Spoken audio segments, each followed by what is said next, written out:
اعوذ باللہ من الشیطان الرجیم بسم اللہ الرحمن الرحیم ان اللہ وملائکتہ یصلون علی النبی یا ایھا الذین آمنوا صلوا علیہ وسلموا تسلیما اللہم صلی علی سیدنا ونبینا وشفیعنا ومولانا محمد وعلی آل محمد وبارک وسلم۔ محترم خواتین و حضرات، روح رمضان کے ساتھ ایک بار پھر حاضر میں ہوں آپ کا میزبان انیق احمد۔ ہم آج بات کروائیں گے اپنے عہد کے ممتاز علماء سے کہ ہمارے معاشرے میں مساجد کا کردار کیا ہونا چاہیے اور دین ہمیں کیا بتا رہا ہے۔ سرکار دو عالم صلی اللہ علیہ وآلہ وسلم مکہ مکرمہ میں 13 برس آپ قیام کرتے ہیں۔ 13 برس کے دوران کہیں بھی مسجد کی تعمیر نظر نہیں آ رہی۔ آپ ہجرت فرماتے ہیں، مدینہ منورہ میں آپ داخل نہیں ہوئے کہ راستے میں مدینے سے ذرا پہلے مسجد قباء کی بنیاد رکھ دی جاتی ہے۔ مسجد کیا ہوتی ہے؟ مسلمانوں کی قوت کی، مسلمانوں کی سطوت کی علامت۔ اللہ اکبر، اللہ اکبر۔ خواتین و حضرات، ہم سیکھیں گے محترم ڈاکٹر اکرم چودھری صاحب۔ ڈاکٹر صاحب ایک بہت جانا مانا نام، سرگودا یونیورسٹی کے وائس چانسلر رہے، ہم اور آپ جانتے ہیں۔ قرآن کریم پر جو نگاہ آپ کی ہے اور جس انداز سے آپ قرآن کریم کی تفسیر بیان کرتے ہیں وہ آپ ہی کا خاصہ۔ ہمارے ساتھ دوسرے مہمان تشریف فرما ہے محترم ڈاکٹر حماد لکھوی صاحب، تشریف لاتے ہیں، ہمیشہ ہماری علمی کمی کو دور کرتے ہیں۔ قاری قرآن محترم عبدالسلام عزیزی صاحب، کیا لہن، اللہ اکبر، کیا ڈوب کر آپ تلاوت قرآن کریم فرماتے ہیں، اس کا ابھی اظہار ہو جائے گا اور میرے ان تمام دعووں کی تصدیق آپ کریں گے۔ اور خواتین حضرات، عمران قادری صاحب، ثنا خوان رسول کریم صلی اللہ علیہ وآلہ وسلم۔ چاروں معزز مہمانوں کو خوش آمدید کہتا ہوا پروگرام کا آغاز کرنا چاہوں گا سورہ جن سے، اور سورہ جن کی آیات 18، 19 اور 20 کی تلاوت کی سعادت حاصل کر رہے ہیں محترم عبدالسلام عزیزی صاحب۔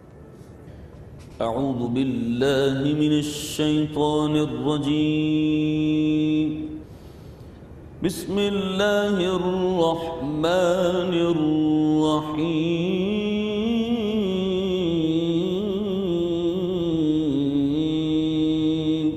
ماشاءاللہ ماشاءاللہ۔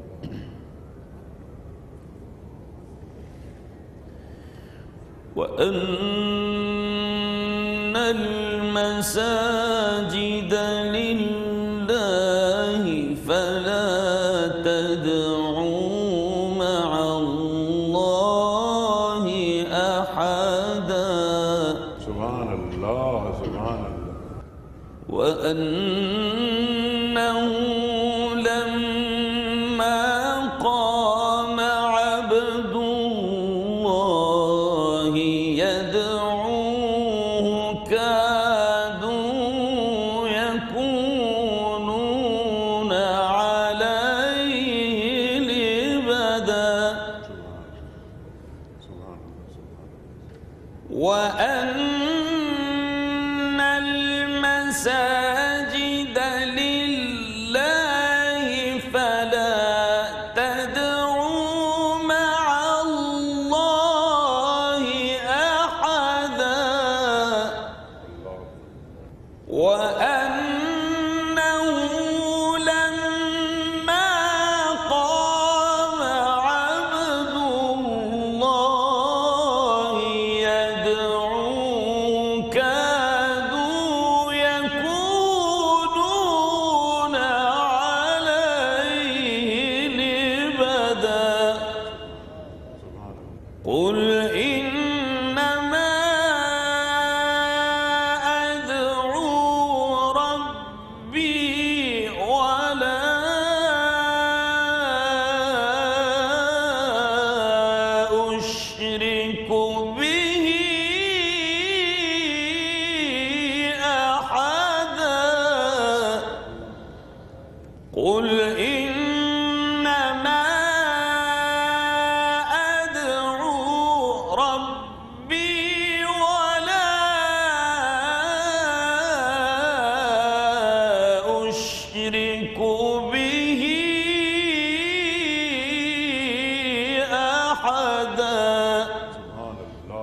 قل إني لا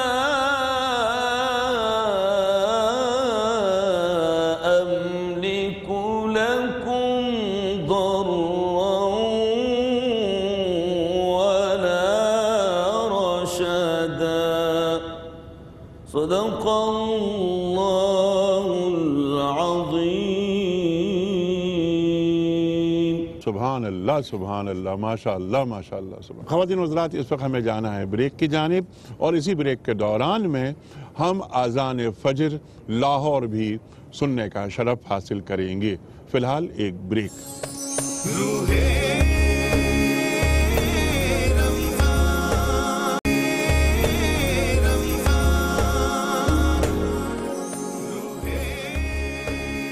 ویلکم بیک خواتین و حضرات، روح رمضان میں ایک بار پھر خوش آمدید. وقت ہے نعت رسول مقبول صلی اللہ علیہ وآلہ وسلم کی سماعت کا. محترم عمران قادری صاحب سے گزارش کروں گا. کچھ نہیں مانگتا شاہوں سے یہ شیدا تیرا، کچھ نہیں مانگتا شاہوں سے یہ شیدا تیرا، اس کی دولت ہے فقط نقش کف پا تیرا، اس کی دولت ہے فقط نقش کف پا تیرا، کچھ نہیں مانگتا. پورے قد سے جو کھڑا ہوں تو تیرا ہے کرم، پورے قد سے جو کھڑا ہوں تو یہ تیرا ہے کرم. آقا مجھ کو جھکنے نہیں دیتا ہے سہارا تیرا، مجھ کو جھکنے نہیں. حرم والے جو ہیں حرم چاہتے ہیں، صنم والے جو ہیں صنم چاہتے ہیں، جہاں والے جاہو حشم چاہتے ہیں. آقا گناہگار تیرا کرم چاہتے ہیں کہ مجھ کو جھکنے نہیں دیتا ہے سہارا تیرا، کچھ نہیں مانگتا. دستگیری میری تنہائی کی تو نے ہی تو کی، دستگیری میری تنہائی کی تو نے ہی تو کی، میں تو مر جاتا اگر ساتھ نہ ہوتا تیرا، میں تو مر جاتا اگر ساتھ نہ ہوتا تیرا، کچھ نہیں مانگتا. لوگ کہتے ہیں کہ سایہ تیرے پیکر کا نہ تھا، پر میں تو کہتا ہوں جہاں بھر پہ ہے سایہ تیرا، کچھ نہیں